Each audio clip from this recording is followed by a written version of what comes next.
somehow. So when a speaker is late, a good speaker takes responsibility. A bad speaker blames the driver. And the worst speaker blames the GPS.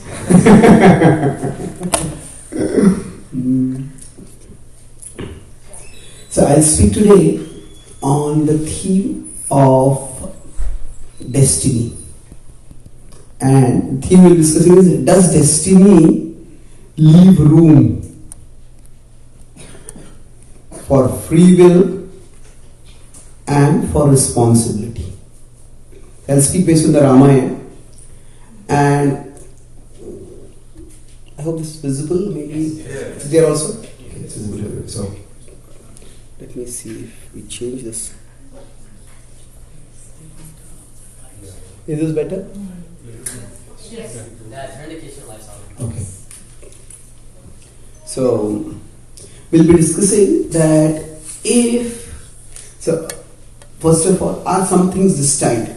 We'll discuss that then. And if they are destined, does that mean that the people who are involved, because of whom those things happen, or to whom those things happen, is it that means they have no choice about it at all? Are they not responsible? Can they do nothing about it? And when I travel across the world, I come across many different devotees and different people, and they talk about their different issues. And then I'll try to offer them some counsel, guidance.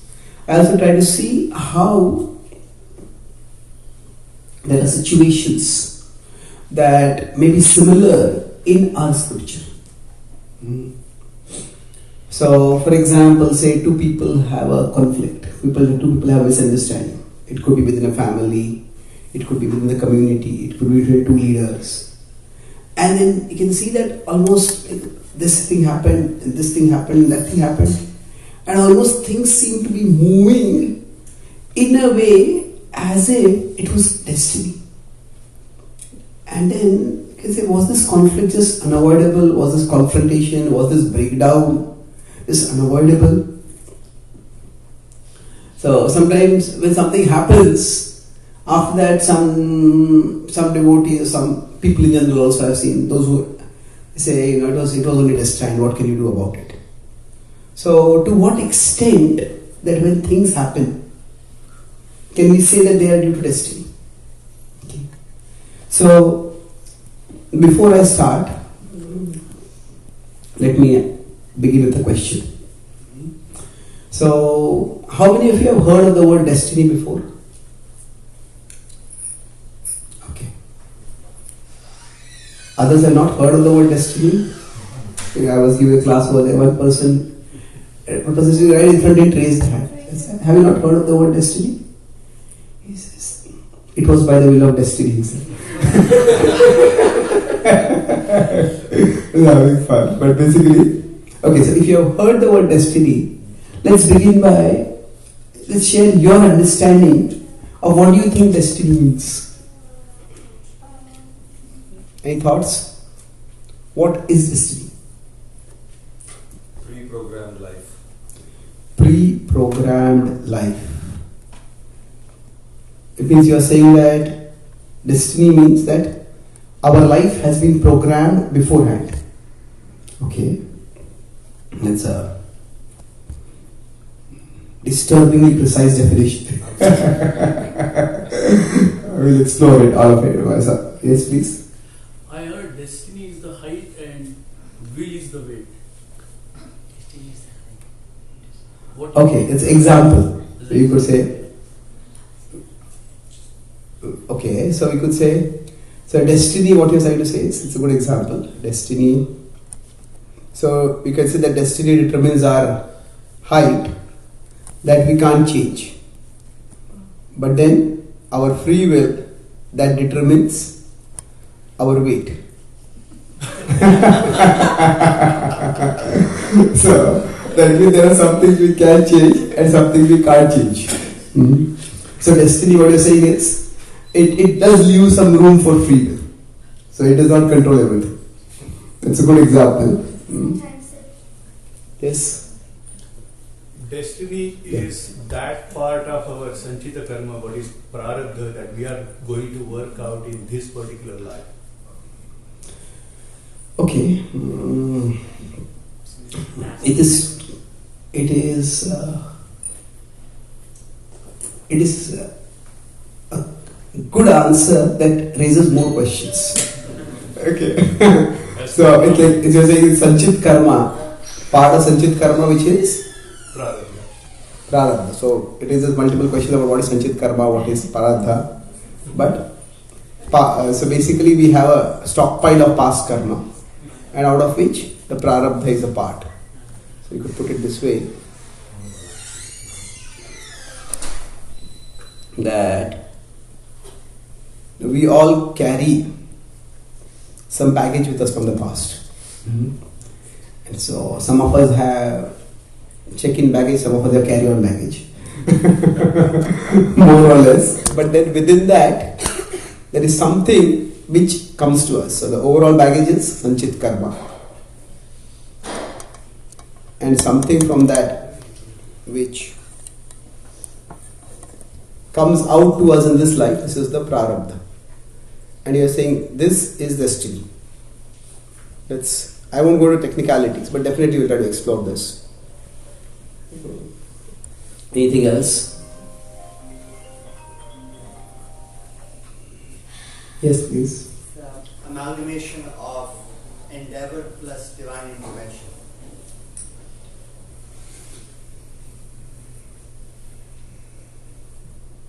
That will be the factor which will determine the result, isn't it? So, how is that destiny or amalgamation of endeavor plus divine intervention? Okay, fair enough. In fact, you could say the word destiny itself has many meanings. One is, say, for example, if somebody is a very talented sports player, maybe somebody is a very talented cricket player, somebody is a talented musician, whatever, music, and then they grow up and say that person, somebody is a talented cricket player and that person gets selected to the Indian cricket team and scores a century or does very well. Then we may say you have fulfilled your destiny. So there, in that sense, when we use the word fulfill your destiny, that means that the destiny can mean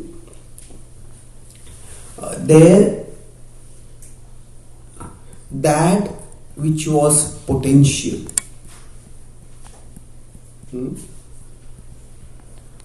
And then it became actual. Now, can we say, sometimes we may say some people are wasted talents.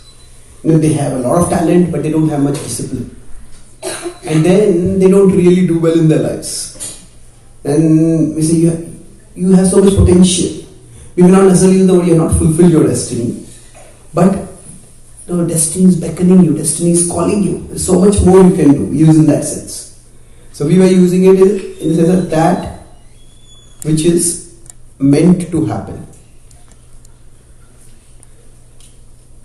Okay, so are you using this in the second sense? So when we endeavor and then there is some set of factors that work together and then things work out. So that was destiny. Okay. So any other thoughts about destiny? Reactions to our past deeds, whether good or bad. Reactions to our past deeds. That's karma, isn't it? Okay, we'll come to this. Reactions to past deeds. We'll explore this. Yes, thank you. So now, say, okay, one or two more answers, then we'll move forward. Predetermined course of events. Predetermined course of events. Beyond human control. Okay, so is it similar to pre-programmed life? Pretty much similar. So, predetermined course of events. Which are beyond human control. Yeah, beyond human control. Good way of putting it. So, that's a good combination of answers. Anyone last comment anyone has? Any of the Matanis? Yes, please. So, I don't know if this fits, but whatever choices we make early will decide our future or Okay. destiny. I don't know if that fits. So, that would be karma, isn't it? Karma. So, karma and destiny are somewhat different concepts. Okay. So, choices determine results. There is something which comes in destiny here also, and we'll discuss that. There's some role destiny plays in this. We'll talk about it. Yes, please. So that endeavor and divine intervention, it looks more like endeavor is the free will of the soul and divine intervention is the free will of the supreme soul. Is that a good way to look at it? Okay, free will of the supreme soul. That's a nice way of putting it. Yeah, God's will is also free, supremely free. Thank you. So this is human free will, and this is divine free will.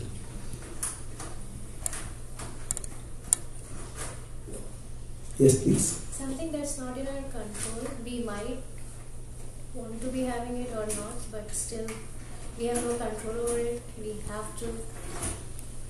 And Okay. everybody goes through. Basically, things beyond our control.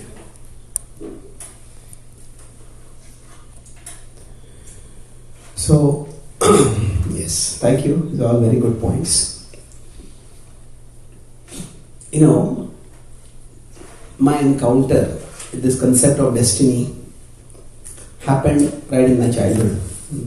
Some of you may notice that I need crutches for walking. So when I was about 1, I was given a polio vaccine. I was living in a small town in India, in the middle of India, in Maharashtra. And there, basically the hospital, the clinic where the vaccine was given, somehow the previous day the electricity had gone off. Because of that, the fridge where the vaccine was supposed to be kept, the fridge power had gone off. And the vaccine, the germs within that increased beyond capacity. So the vaccine ended up giving me the disease. And I have an uncle in America.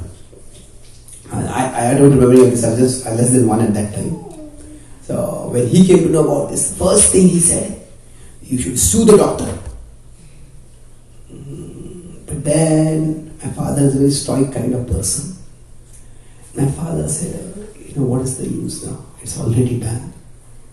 It's destiny. So, which was an interesting way of looking at it. But then, my first memory of this is that probably I was 2.5, 3 or something like that, where some neighbors had come to our home, and neighbors or relatives, whatever it is, that part of the memory is fuzzy, but they were consoling my mother, saying that so sad that your son got polio. And I remember my mother's voice, very clear, confident, saying that whatever he lacks physically, God will provide him intellectually. So probably I was 2.5, 3. I don't know what intellectual signs I had shown at that time for my mother to make a statement like that. But somehow, because of that statement, I never identified with my physical side so much. So of course I couldn't play like other kids. But I could study, I could read, I was good at my studies. And my self-identification with my intellectual side became much more. And that's how I was able to move forward. So, the theme that we're going to discuss today, that we are the makers of our destiny. But we are not the masters of our destiny. We are the makers of our destiny. I'll explain what this means as we move forward in the talk. But makers means that our actions do shape the destiny that we are going to have in the future. But we are not the masters. We are not fully in control.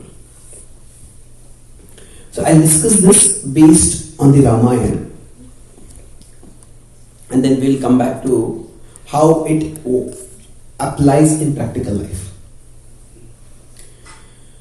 So in the Ramayana, is there any incident that you can think of which plays out almost as if it's the will of destiny? Or some character says, oh, this was the will of destiny, when it starts happening? Mantra. Okay, who says that it is the will of destiny? Maybe Dasharatha. Dasharatha, yes. Mantra is also a part of it. But basically, Dasharatha, what happens is, he is cursed. Most of us know that story. I won't go into the great details of it. But Dasharatha is a king and he goes out hunting. And while the kings had to be ready to defend their citizens, so they had to hone their skills. And only a certain amount of training can be done with fixed targets. So just like now, if aircraft pilots have to learn, they can learn something. This is an aircraft, fighter airplane is there. You can do some amount of simulation. But you actually need field runs to be able to train effectively. So the kings would train for fighting by going hunting. And there are different things they would try in hunting.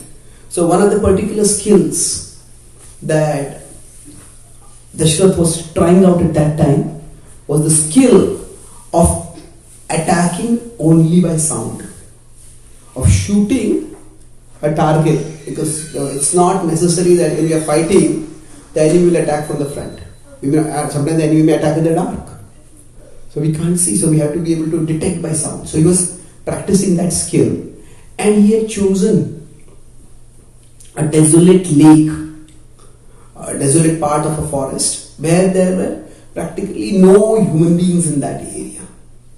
Human beings would not frequent that area. So whatever comes here would be an animal, and he would shoot that animal. And he was lying concealed, waiting.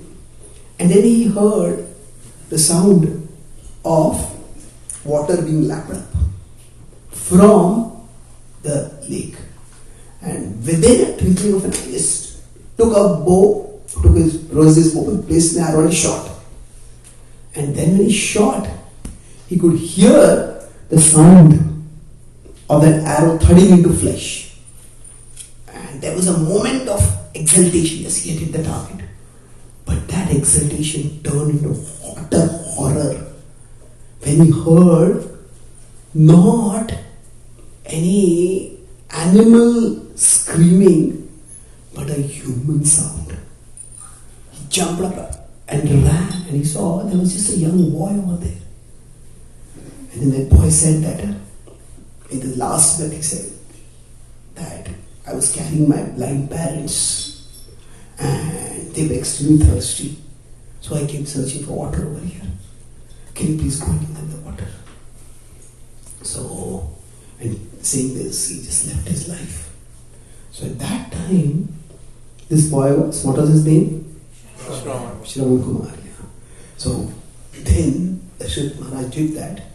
Now, although Dasharatha Maharaj was training to sense by sound, but the parents were blind and they could already sense by sound. He said, hey, you are not Shravan.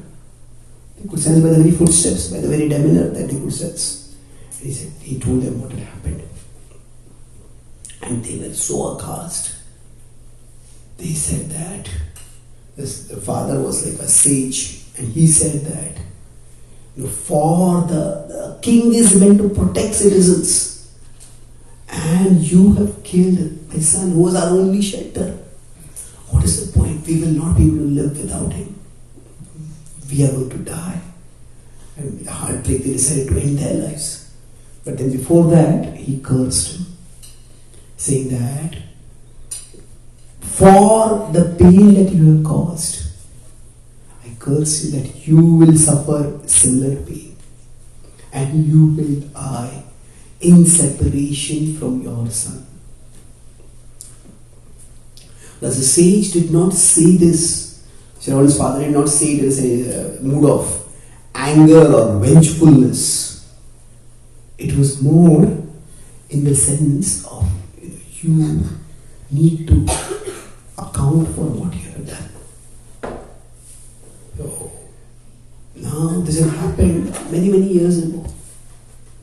And Dasharatha Maharaj remembered this much later. Now we wonder, if we have killed someone accidentally, how can you possibly forget that? Killing itself is a terrible thing. Killing someone accidentally is a terrible thing. It's still bad. It's terrible. I have friends who are cops. In America, there's a lot of concern about violence by cops, especially if it is unwarranted or it is targeted against particular communities. But this is that, every person that I have attacked, if I have wounded one of my friends, I still remember the face of that person. That memory is etched within me. In fact, soldiers who go out to fight, often they get PTSD because those memories stay with them. So in this case, Dasharatha Maharaj seemed to have forgotten that. Now, of course, he was a king with heavy responsibilities and he had fought many wars, and it had happened many years ago. So sometimes the memory is a mysterious thing. Which details we remember and which details we forget, that's very difficult to say. Yeah? Sorry to interrupt. But Dasharatha Maharaj's intent was not that. But if that intent was not that, and his intent was only to train himself, and he had made sure that there is no one else, and even if it happens after that, why would he get cursed for that? That's a good question. See, the Mahabharata talks about this, and this is general ethical theory, that generally the ethics means the rightness or wrongness of action, whether action is right or wrong, that is determined by broadly three factors. One is the content of the action, what actually we did. The other is the intent of the action, why we did what we did. And the third is the consequence of the action. And each of these three matters in its own way. And in different situations, different things may be prioritized. If some actions, some people operate under the idea that only one of these matters. Is color visible? So if only this matters, this is called as categorical ethics. So categorical ethics means that this is right and this is wrong. So, for example, speaking lies is bad, speaking truth is good. That's categorical ethics. But then, if there are some rioters coming to target people from a particular community, and we have a friend in that community, and then that friend comes running to our house, please help me, please save me. And we let that friend hide in our basement. And those rioters come and knock at our door. Is he here? What should we do at that time? Should we speak the truth? No. Is that so confusing? Is the question so difficult, or are you so exhausted? Okay, so, yeah? Little connected, but this is how... No, okay, wait a minute. We are making a different comment. So, we should not speak the truth, isn't it? At that time? No, that's what I was coming to. Okay. That truth, if somebody wants to put it in the right, or I don't say the right word, but so the reference to Mahabharata, where it says Ashwathama hataha narova kunjarova. Now what was that? Okay, so you are making me topic brushed now. You're taking me away from the discussion topic, but I don't mind going in there. So anyway, that is one part of it. There's categorical ethics, which is this is right, this is wrong. But there's another kind of ethics, which is called as contextual ethics. Now, contextual ethics means that we can't just decide what is right and wrong based on that particular action itself. We have to look at a bigger context. So what happened before, what happened afterwards? So when, for example, with respect to the particular incident that you are talking about, we'll come to that. So when when Dronacharya was told that Ashwatthama has been killed, now that was in one sense a lie. Ashwatthama was alive. But that was spoken to get Drona to stop fighting. Because Dronacharya at that time had become extremely enraged. Dronacharya was the commander, and as the commander, he had promised Duryodhana that I will arrest Yudhishthira, and that's why he had formed the Chakravyuh. And when he had formed the Chakravyuh, he had been not able to get Yudhishthira, but he had got Abhimanyu. That was the 13th day. And the 14th day, Arjuna single-handedly had penetrated through the entire military arrangement and had killed Jayadratha. So now this was not only a devastating defeat for the Kauravas, it was also a disgrace for their commander. And with the entire army, you couldn't defend even one person. Just one person. And Duryodhana had launched a no-holds-barred attack on Drona. And he always had this, that if you're not sincere, if you don't want to fight because you are affectionate to the Pandavas, then please step down. Let Karna become the commander. Karna has promised victory for you. This is unbearably painful for any honorable person. It is one thing to tell them that you're not good enough for this, but to tell that somebody who was way junior, that person is better than you. So Drona had just lost his temper and he started fighting fiercely. And he not only had been fighting fiercely at that time, he had started using celestial weapons against ordinary soldiers. And that was such a serious violation of war codes that even the sages had appeared in the sky. And the sages told, Drona, what are you doing? Stop. Desist from such fighting. So it was at that time Krishna said, at the way Drona is fighting today, if you don't stop him, he will destroy your entire army. So the point is, when Drona started using celestial weapons against ordinary people, that is something like, say, in today's war. There are multiple wars going on right now, and there are nuclear weapons available. Fortunately, nobody has used them till now. But against ordinary civilians, somebody started using weapons of mass destruction. That is a heinous thing to do. So that's what Drona had done. And that's why Krishna said you have to stop him. So basically, now here, things become more complicated. When the plan was made, the plan was never to kill Drona. The plan was primarily to curb Drona. So Arjuna's plan was that Drona will become dejected and he will lower his weapons. And then we will place him under house arrest. Arjuna had never wanted to fight against Bhishma and Drona. Already Bhishma had to kill, he didn't want to do the same with Drona. And the plan seemed to be going accordingly. But then when Drona lowered his weapon, there was one person who just sprang in. Who was that? Drishtadyumna. And Drishtadyumna had been fighting against Drona. He just didn't seem to be able to win against Drona. and he was frustrated. So he just raced toward Drona with his throne upraised. And when everybody realized what he was trying to do, on both sides, Arjuna's yelled, Drishtadyumna, stop! On the other side, the Kauravas, what are you doing? Stop! But Drishtadyumna was blinded by frustration, and he charged forward, and he lopped off the head of Drona. Now later on, after this happened, Duryodhan told Ashwathama that the Pandavas had planned in cold blood to kill your father.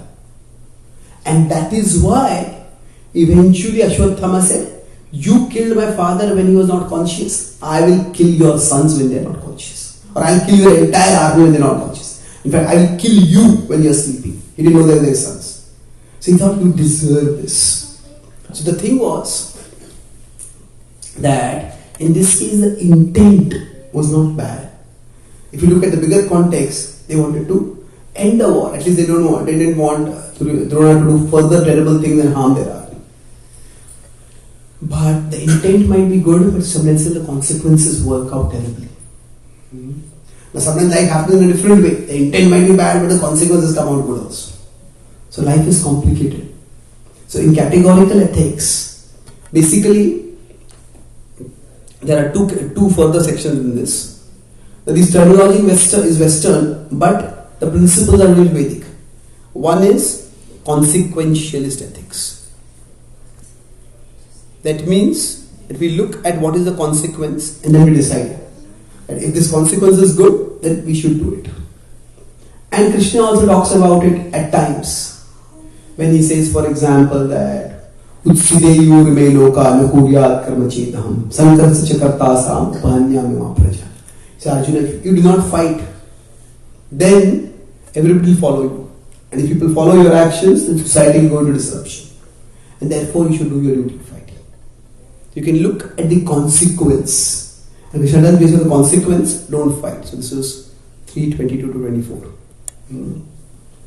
Now, there is also the idea that we should look at the intent. And this is where sometimes we say Vaishnavena Kriya Mudra Vigyahana Bhujaya. That if somebody is devoted to the Lord, then that means that intention is good.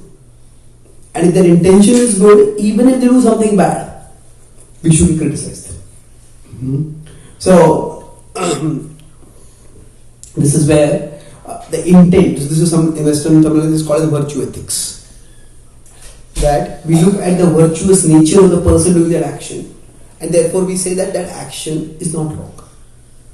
But life is complicated. The whole Mahabharata is basically a search for understanding what is dharma, what is the right thing to do. And it is not easy. It is complicated. So basically, the Bhagavad Gita's understanding is that we focus, we try to connect ourselves with the Lord and act in a mood of service to Him. Sarvadharman parityajya mamekam sharanam vraja. It's a complicated subject, but the point is that ethical issues are not very easy to resolve. But if you understand that ultimately the Lord has a plan and we are meant to play a part in that plan, then we act accordingly. So what they did at that time, to answer your question, is that was based on intent. You could say also deceive, but the intent was also to minimize the damage. But things didn't work out according to plan. So now coming back to your question, that suppose a doctor gives some medication and the medication has some side effects. Then is the doctor responsible? Well, it depends. If the patient dies, at the very least there has to be an investigation. And the patient dies, and could the doctor have, was it because the patient did not reveal their case history? Was it that the doctor couldn't figure out that there was a complication? So in real life things are complicated. So Dasharatha Maharaj's intention might not have been bad at that time, but that's what happened. So now this raises the question, okay, was that act itself destined? That he should shoot a child and then be cursed by that. Was that destined? Could he have avoided that? Maybe if he had been training, not just the sound of the drinking of the water, or basically if he had been more trained, then when an animal yaps up water and a human being puts a vessel, Shravan was not yapping up water like a dog takes from a bowl if you put in front of it. He put a container and was taking out water. The sound is different. Maybe he could or should have noticed that sound difference.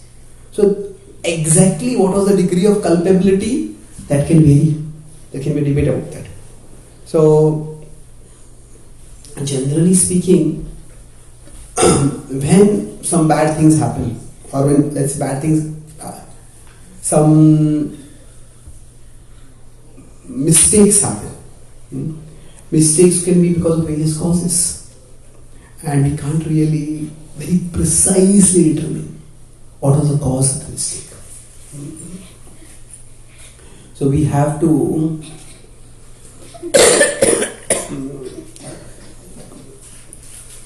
have a whole different seminar on mistake management.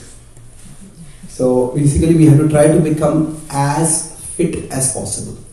Fit means that in general, when mistakes happen, they can happen because of our finiteness.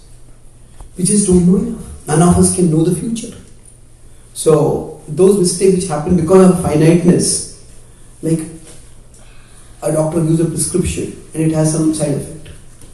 So then, now suppose there are no medical papers in which have been published at all. So this is the first time the side effect has come to us. So we are finite. We don't know what the future is going to be. So what can we do about it? We just have to accept it. Sometimes the mistakes happen because of our ignorance. Then we try to counter our ignorance. Okay, the doctor says, okay, I prescribed this medicine, but there was some paper which is published about this particular side effect in this particular case. I had not read that paper. I was not aware of it. So I should become more well read. And sometimes mistakes happen because of our thoughtlessness. When we didn't think clearly enough. Hey, I should have thought about this. I didn't think about it, and that's why the mistake happened. So, say we are driving a car and the car slips off the road and there's an accident. Then why did that happen? Maybe my car's tires were worn out. Maybe my car was not serviced properly. I should have thought about servicing. I didn't service it. So life is complicated. Okay? But the point is that Dasratha Maharaj is cursed. Okay. So, Prabhu, how much time do we have? You can continue. No, I'm definitely going to continue without your permission. But how much long? So, according to tell me. If anybody is hungry, then Prabhu, we can continue till 1. That's okay. Are you sure? Because we also came late. I don't want to delay this. If you want to serve prasadam, I am quite okay with that. You can serve prasadam and we can continue talk. You are able to serve prasad here? Yes, we'll serve there. Okay, you want to serve there means? Oh, you want to continue while serving prasadam? No, so you tell me how you want to go ahead. What was the original timing of the program? I think the adults can wait until 1 and maybe I can take the kids over there and serve them. Okay. Or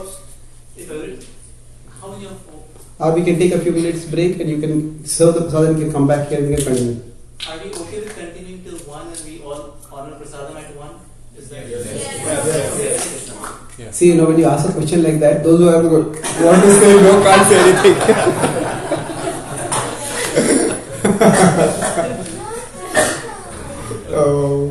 Kids can come and yeah, maybe kids can be taken. They can ask me, I can serve them there. Yeah, sure.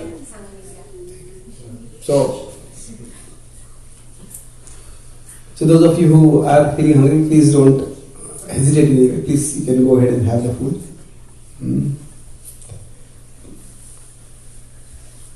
Okay. So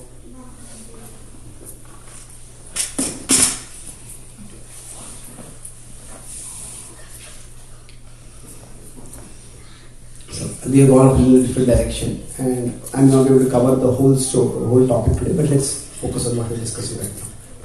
So now, later on, when Kaikeyi did everything through mantra's influence, through mantra influenced Kaikeyi, and she convinced her that there was a conspiracy. And when that conspiracy happened, or she thought there was a conspiracy, and because of that, she made her own conspiracy. And she demanded that Ram exile. That Ram be exiled and Bharat be made the king. Dasharatha was devastated. How could you even ask for something like this? And he begged her, if you want Bharat to be the king, let him be the king. But don't send Ram away. I want people to live without him. Now, Kaikeyi had been coached by Manthara. He said that if Ram is there in the kingdom, Bharat will not accept the kingship. Even if he accepts the kingship, the citizens in the courtiers will not accept it. It's essential that Ram has to be sent out. And that's why Kaikeyi became very cold about it. And Dasharatha Maharaj was bound by those words. He was utterly broken. But generally, as parents, we don't want even the slightest pain to come to our children. And if any pain is coming, we want to protect them from that pain. But then if we become the cause of the pain for children, it just breaks a parent's spirit. And Dasharatha Maharaj thought that I am the protector of the entire kingdom. And I couldn't protect my own son. I caused pain to my own son. He just lost his will to live at that time. Now, when Kaikeyi insisted on her demand, he said that I am bound by my word, so I will give this to you. But because you have demanded something that has broken our family apart, he says, I will have nothing to do with you. I reject you as my wife. Kaikeyi was become so cold by that time, she was not affected by that. But then when he was talking with Kaushalya, at that time, he was trying to figure out and why did this happen? What did I do wrong? He said, I always treated Kaikeyi kindly. I treated her affectionately.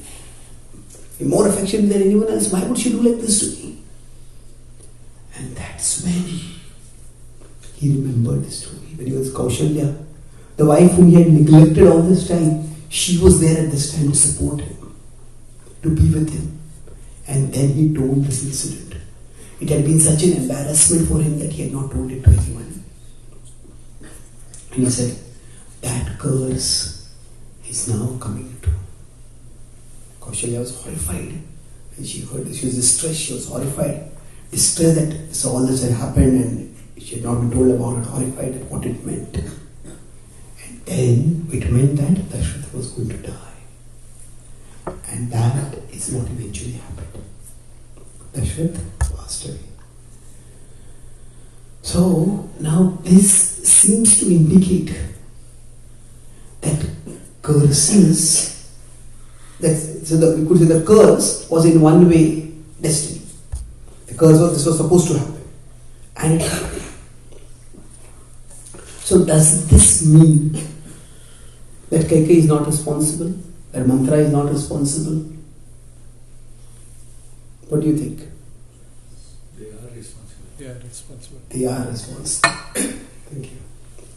So, if you had not given me this, I would be responsible.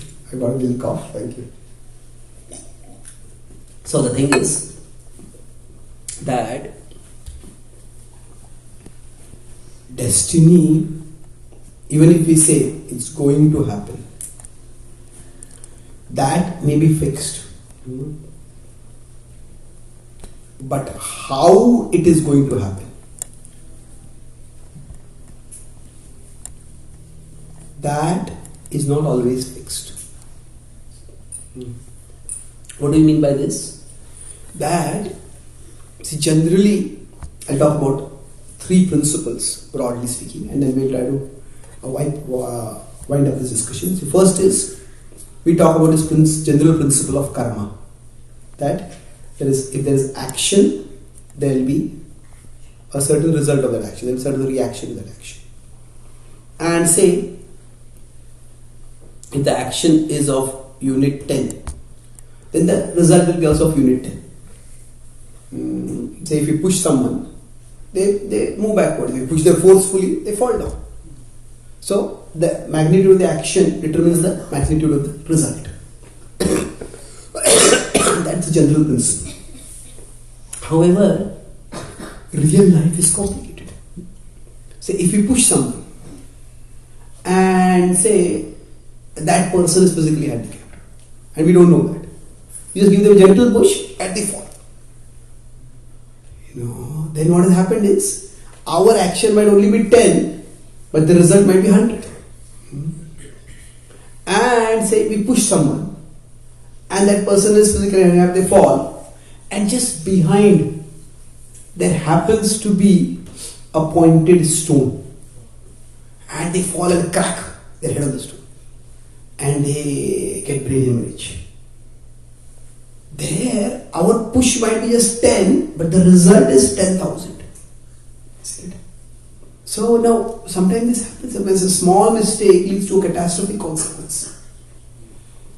And sometimes a big mistake may also lead to no consequence. One devotee told me that he was very tired and he was driving the car, and while driving he fell asleep.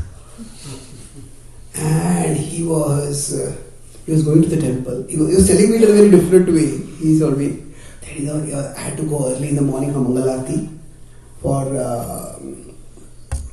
to actually do the Aarti, not attend the Aarti, do the Aarti. So I had come back very late from program and I was very tired. I woke up and while driving I fell asleep. But then I woke up and I said I was right next to the car, next to the temple.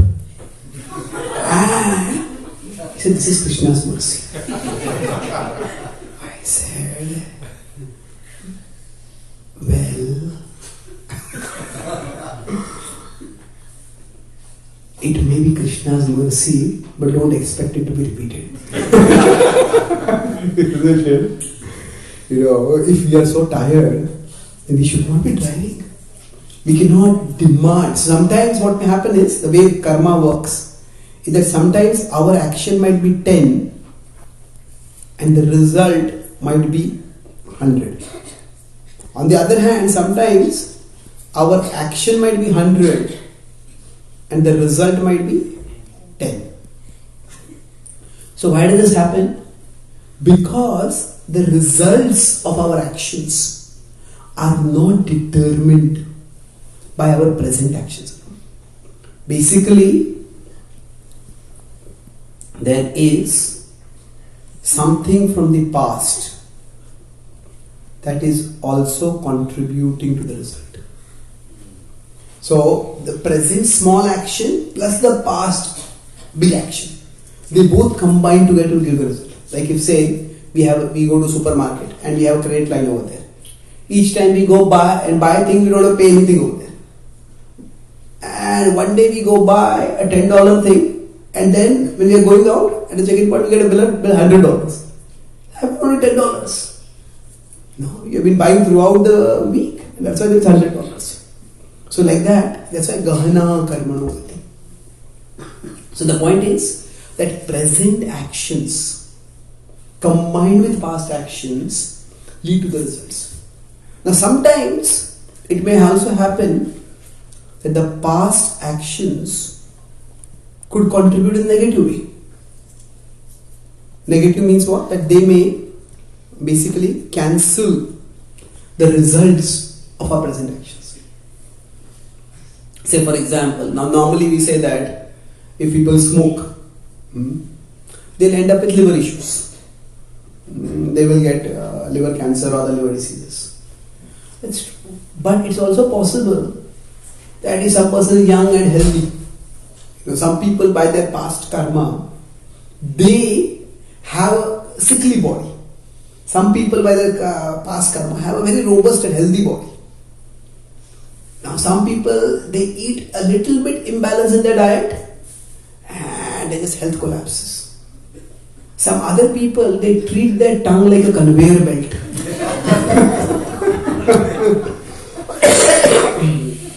They seem to eat anything and everything.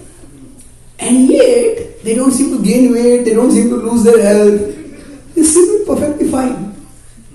Yes, they may be fine now. That's because by their past karma, they're meant to have a robust body, but their actions will have consequences. It will just come later. So basically, sometimes our past karma can act as a multiplier of our present karma. Sometimes it can act as a buffer from our past karma. So Ravan had some past karma by which he did many wrong things. And he didn't get any results. Like we will say that paap ka ghada bhar gaya hai. That sometimes a person's wrongs, they have to reach a particular point before they come out. That's because a person may have done some good karma from the past. That's what compensates for their negative karma, right? For some time. But eventually it's going to spill over. So the point here is that just because something is destined, that does not mean that the specific way it will happen is also destined. That it is going to happen is destined.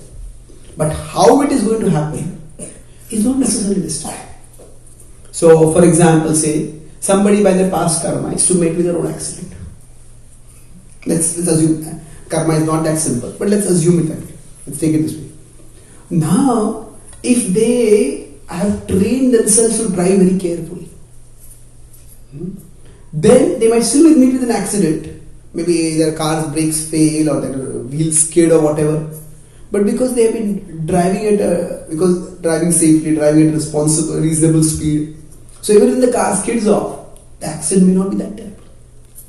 On the other hand, some people, they have what they call as their speed demons. It's almost like they get such a thrill. The thrill of speed can kill at times, So they just drive super fast. One of my friends is an orthopedic surgeon. He was in Mumbai. He was driving his car to the hospital. They saw a young boy driving a bike. You know what is that? Something on Edge?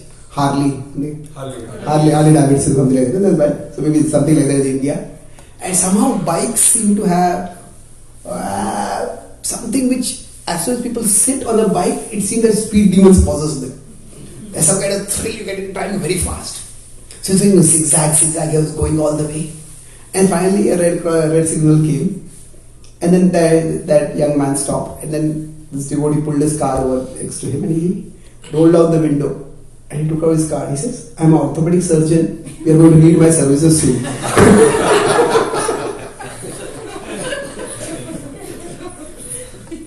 So the idea here is that sometimes, say somebody has been a reckless driver, and then that accident is destined to happen. Then what will happen is the accident will be far worse. So that's why destiny is what is going to happen may be inevitable. But how it is going to happen, how bad is it going to be, what situation is going to happen, that can vary from person to person. So that's why there is always room for free will. So we could say that Dasharatha Maharaj was supposed to die in separation from his son. Now it could have happened in some other different way. Just as Vishwamitra had called Dasharatha Maharaj, called upon Dasharatha Maharaj to give his son so that he could protect his sacrifice. That had happened earlier. Maybe Vishwamitra or some other sage came again and he asked, Ram come. And at that time Dasharatha Maharaj passed away. So it could have happened in any way. So the thing is that the present way we function, that our present actions alone may not be the cause of the reaction, but our present actions do contribute to how the reactions manifest. So say here 100 reactions are going to come. Now here, if my action is 1, then it will only 91. If my action is 100, it will become 190. So present actions also contribute. So the thing is that we need to, when we are functioning, we need to accept that accept that some things are inevitable. So after something has happened, there is no need to keep beating other people up. Why did you do that? Why did you do that? Or ourselves, why did you do that? Now that it has happened, it has happened. After it has happened, accept that is the will of destiny. It's fascinating in the Mahabharata. The Mahabharata war occurs. Now before that, there is a meeting between Vyasadeva and Dhritarashtra. And then after that, the same meeting happens again. And at this time, Vyasadeva, before is telling him, stop your son from fighting. Stop your son from inciting the Kauravas. So the Pandavas. Give them back the kingdom. Otherwise your whole dynasty will be destroyed. And that time, the Dasratha tries to play the destiny card. And he says, if it is the will of Almighty Destiny that our dynasty be destroyed, then what can we tiny human beings do? What can I, a tiny human being, do? So at that time Vyasadeva says, okay, it is very difficult to determine what is destiny, what is destined. For us humans, it is for us to determine what is our duty. Contemplate deeply what is your duty in this situation. Now, after the war gets over and Dhritarashtra is in deep lamentation, Vyasadeva comes and tells Dhritarashtra, do not lament, the war was destined. So, here he is saying destiny is unknowable before the war. And after the war, he says, the war was destined. So, what does this mean? Was the war destined or was the war not destined? Well, the exact way, Gahana Karmano Gati. See, the point is, none of us know what is our destiny. What we can know is, are we choosing our actions responsibly? The whole purpose of karma is not to get us to just become fixated with what is our destiny. The essential principle of karma, or the essential implication of the principle of karma, is that our actions matter. That our actions matter, and therefore we should choose responsibly. So now, accept that some things are inevitable, and when bad things happen, bad things will happen sometimes. So when something has happened, just accept that it has happened. Now, having done this, so it's interesting that in the Ramayana, when Bharat comes to beg Lord Ram to come back, Lord Ram refuses, and they take his paduka and go back. At that time, just before Bharat is leaving, Ram pulls Bharat over and he says, don't blame Kaikeyi for this. That whatever happened was the will of destiny. Now it's interesting that Ram says this, but does Kaikeyi, I didn't do anything wrong, it was all destiny. That is not the mood of Kaikeyi. Kaikeyi, the Ramayana literature, there are songs written about how Kaikeyi laments, what did I do, what possessed me to do something like this. So basically, sometimes our actions may be a part of destiny. But when we are doing it, we are not doing it because it is destiny manifesting. We are doing it, Kaikeyi did it, not because it was destiny. Kaikeyi did it because of her own possessiveness, her own insecurity, her own greed, that her son become the king. So basically, after an action has happened, rather than fixating on what happened and who did this and what happened, just accept that it was destiny. So in that sense, when we accept something that is, this helps us to get some closure. Otherwise our mind can just be like an auto-repeating reel. oh, why did he do like this? If only I had done like this, if only this had happened, if only that had happened. And that is not at all constructive. But that is not the only thing. Then C is, I'm going to talk about 3 points, as I said. I'll use the acronym ACT. ACT essentially the principle of karma. So accept that bad things do happen in life and some bad things may well be destined. Then commit. Commit to doing things, or rather doing those things that will make the situation better, not worse. Just because something is destined doesn't mean everything is destined. Okay, now this has happened. Now what do I do? So when Vyasadeva told Dasratha that the war was destined, the point was, now get a closure to what has happened. Now look ahead, move forward. Don't blame the Pandavas for what happened. Don't beat yourself up that you did not control Duryodhana. Now move ahead. Now it took some time for Dhritarashtra to accept that.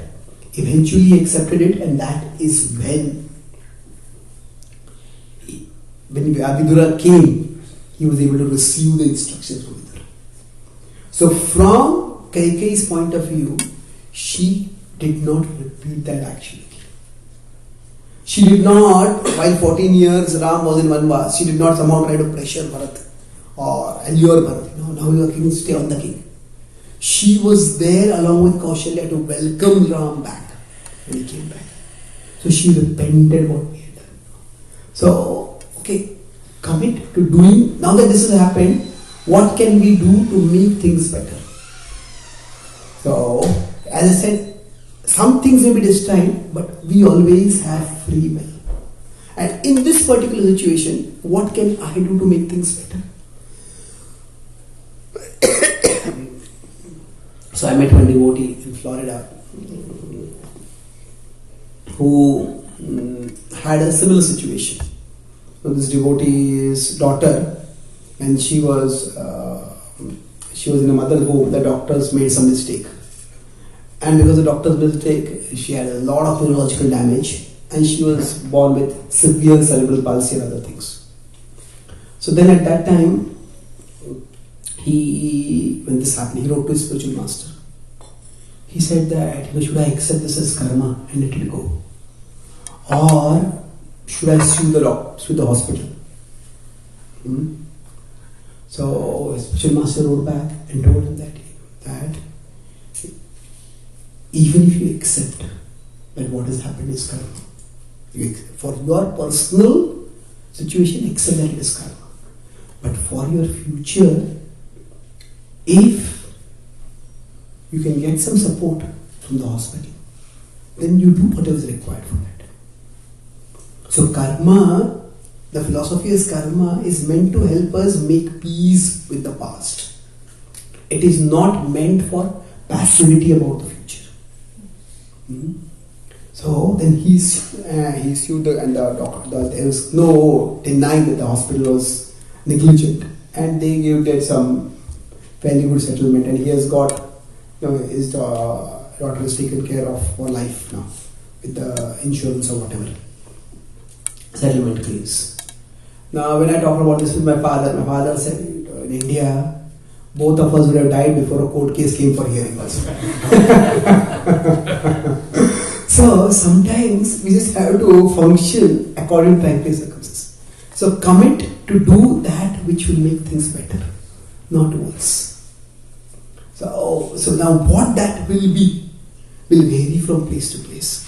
So when we talk about destiny, what is its purpose? Peace with the past. What has happened, we come to peace with it. It is not passivity about the future. For the future, we have to think that what is the way I can move ahead? What is the best way in which from this situation I am in, how can I move forward from here? And that's why the same Lord Ram, who accepts that this was destined, that Kaikeyi, whatever it did was destined, and he accepts, tells Lakshmana to accept that. But that does not mean that when Sita is abducted, he says this is also destined. There the focus is on not something bad. Yes, the abduction could be destiny, but when Lord Ram dutifully just quietly went to the forest when he was exiled. But Sita was abducted, Lord Ram didn't say, okay, what can I do? It's destiny. Sita has gone away from me, let her go away. Let her stay away. He fought a war to get her back. Because that was his duty. So it's important we commit to doing that which will improve the situation. So this comes back to your example point about that say beyond a particular age our height is fixed. We can't change that. So accept that this is my height. But that doesn't mean everything about our body is fixed. We can better manage our weight. We can try to increase our fitness within limits. We try to do that. So commit to doing those things that will make the things better. So that is always a possibility. Destiny does not control everything.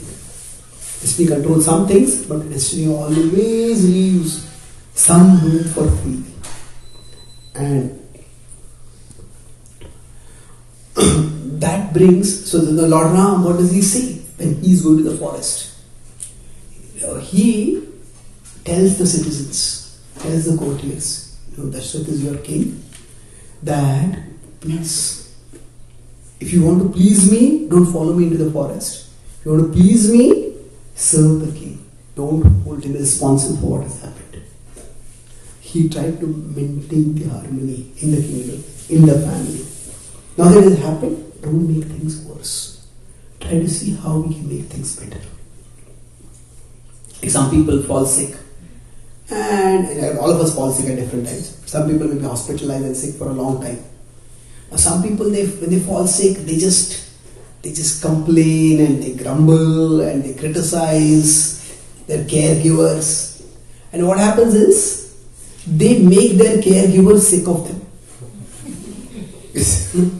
Now that is something which is entirely avoidable. Okay, you got sickness, that's terrible. But, make peace with it. Okay, because of my destiny, I got the sickness. But what can I do to make things better? And that possibility is always there. And that brings me to the last part. T is transcend.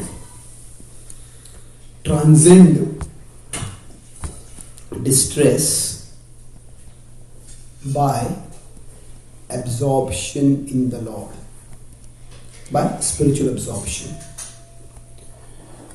So at such times, when we are going through the difficulty, it does feel unfair. I made only a small mistake and such a big consequence. Okay, that's happened. But now that it has happened, I'm doing what I can to fix the situation. But even then, the difficulty is still there. And I can try to improve the situation, but the problem is huge. The problem is like 10,000 and my efforts to fix them are just like 1. So what is even the use of what I'm trying to do? You may feel like that. But at that time, we need Bhakti. So, what does spiritual absorption mean? Basically, all of us, if we consider our situation in life, if we are here, we are living in the world, so for us, the world is big and God is small. The idea is God exists. When I was starting to practice Bhakti, I tried to introduce it to my relatives. So one of my uncles said, yeah, I believe in God. He's happy there, I'm happy here. So the idea is, God seems quite often insignificant. So this is the notion of a seeker, a starter on the spiritual journey. But one who has become a seer, for them what happens? The world becomes small and God becomes bigger. That God is the far bigger reality. The world is important, but God is much more important. Now we may not be seers, but during times of spiritual absorption, we can also get that experience. Say when we do our sadhana, it is not just to meet a particular target of doing a certain number of rounds. It is not to do some rituals. Yes, they are there, but the purpose is during our spiritual practices, whether we are doing some puja, we are coming to satsang, whether we are doing some japa, whether we are reading shastra, the point is, at least for a few moments every day, we need to bring ourselves in the presence of God. We need to get that experience that there is a reality bigger than this reality. Bigger than this reality of what is going through in my life. Now, to the extent we get that experience, to that extent, the problems that we are facing in life, they won't overwhelm us that much. The problems are there. And we feel, why is my situation so terrible like this? Yeah, the situation is terrible. But ultimately, everything in this world is temporary and this is small. The bigger reality is that God is present in my life, that God is with me, and I can connect with Him. So that in Sita, Lakshman, Ram, they are in the forest. That is the time when they bond with each other even more closely. They are always close to each other, but now they have no royal responsibilities, no social distractions. They come closer to each other. And of course, Lord Ram is playing another Leela. He is God himself. He is playing another Leela, but he is God. So for us, when we are by destiny put in situations which are limiting, that is the time when instead of just letting our consciousness be caught in, why is this situation like this? Why is this person like this? Why is this job like this? Why is my health like this? Yes, that is there. And we do try to do what we can to fix it. But we don't, while we are trying to fix a situation, we don't want to fix our consciousness in that situation. Because that is when what happens is, see, we want to fix a situation to whatever capacity we can. That is important. But we don't want to fix our consciousness within that situation. Because if our consciousness becomes fixed in that situation, then there's a big problem that comes up. That problem is that, see, whatever we fix our mind on, that thing starts becoming bigger and bigger and bigger and bigger in our mind. So fix the situation, yes, to whatever extent is possible. Fix our consciousness, no. If we consider this a problem, some problem we are facing. Now we want to be Krishna conscious. That is what we want. We don't want to be problem conscious. Sometimes we become so problem conscious that we forget to be Krishna conscious. But now what it is that as a part of our Krishna consciousness, we can also be problem conscious. That this particular problem is there and I have to solve it. But the problem consciousness should not fill our consciousness. Or rather, let's put it this way. That if this whole thing is my consciousness, then this is Krishna. So Krishna needs to be a bigger presence in our consciousness than the problem. And that way the problem won't affect us. The problem won't torment us so much. So when my mother said that whatever he lacks physically, God will provide him intellectually.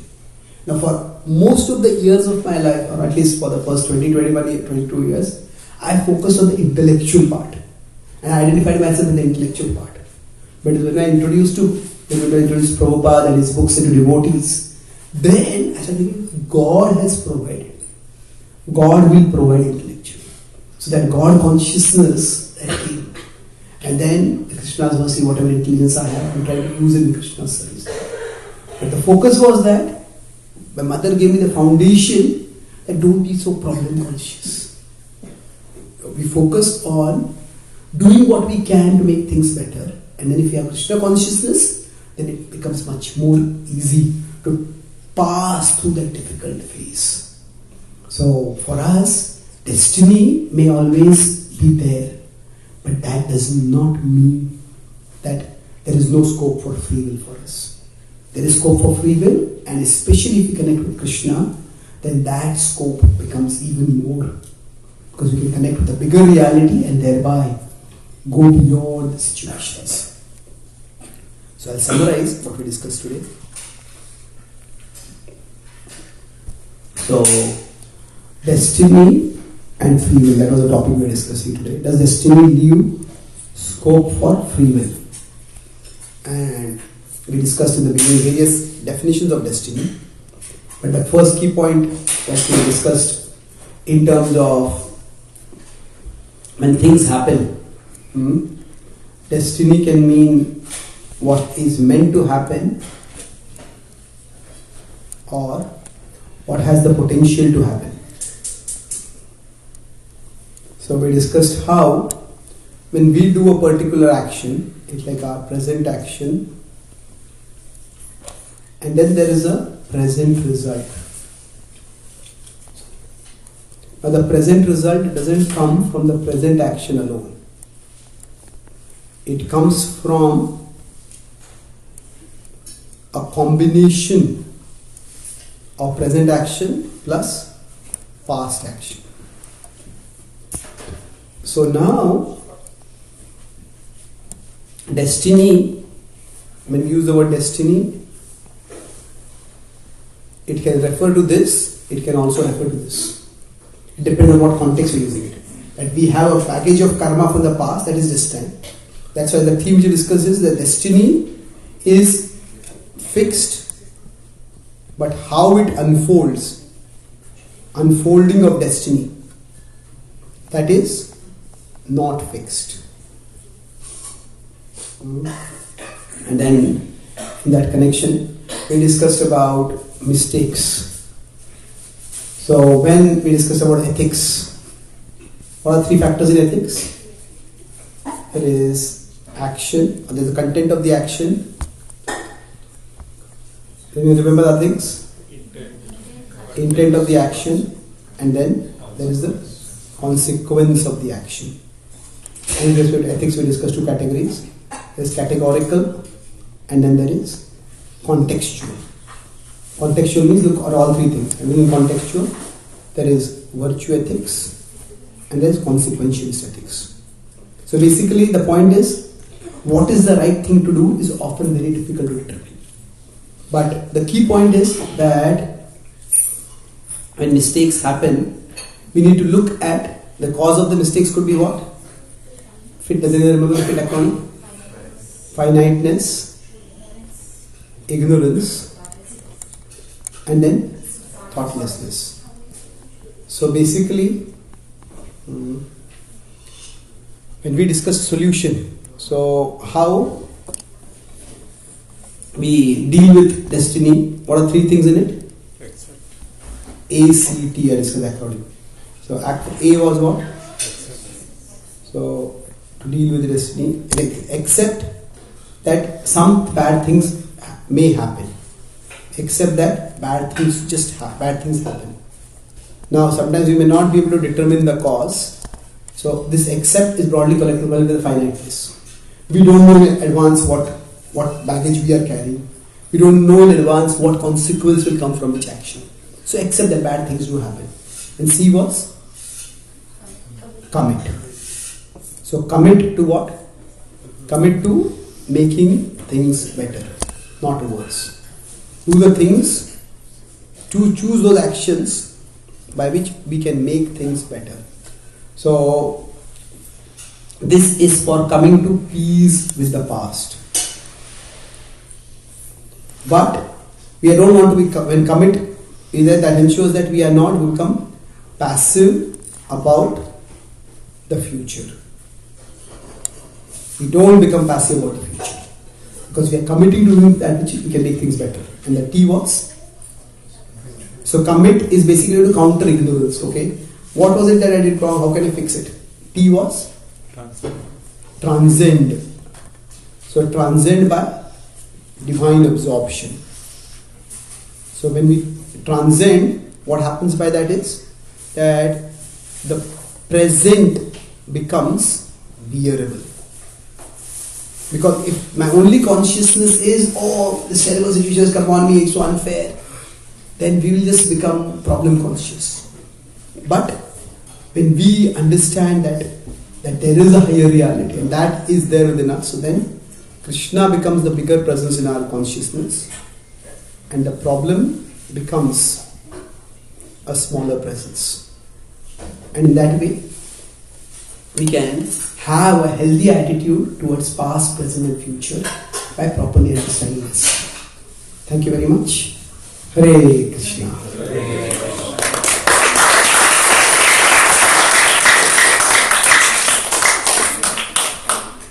Want to make any quick comments? Wonderful. Thank you so much. Ramachandra Bhagwan ki Jai. Srila Prabhupada ki Jai. Gaur Bhakta Vrinda ki Jai. Gaur Premanandi. Thank you so much, Prabhu. So, Prabhu has, as you know, Prabhu has written so many books, and Prabhu has brought some books with him. One is Ramayana and another is daily Gita quotes. I will tell you one thing. So I don't know the new version of what Prabhu has written, but this is what we got last year, and I can tell you that this is a lifesaver. Every single day you turn the page, you get a new quote, and I'm just going to read it. You just tell me. I'm going to just do this and I'm read it. August 30th. When we impose our spirituality on others, we expose the superficiality of our spirituality. Okay?